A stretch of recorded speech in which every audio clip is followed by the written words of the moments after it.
বন্ধুরা, তোমরা সবাই কেমন আছো? আশা করি তোমরা সকলে খুব ভালো আছো। আজকে তোমাদের সাথে আমি একটা ডিটক্স ওয়াটার, যেটা ওয়েট লসে খুব হেল্প করে, এমন একটা রেসিপি তোমাদের সাথে শেয়ার করছি। চলো দেখে নেওয়া যাক।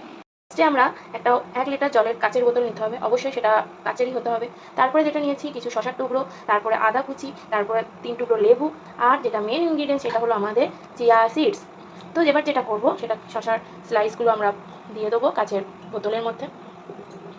যতগুলো স্লাইস আছে সব দিয়ে দিলাম আমরা।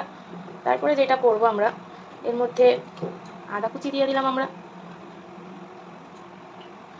দেন দেবো আমরা আমাদের কেটে রাখা লেবু, অ্যান্ড মেন ইনগ্রিডিয়েন্টস এটা হলো আমাদের চিয়া সিডস 1 চামচ।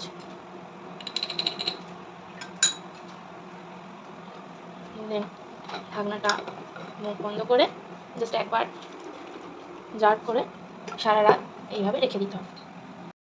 Morning detox drink is ready.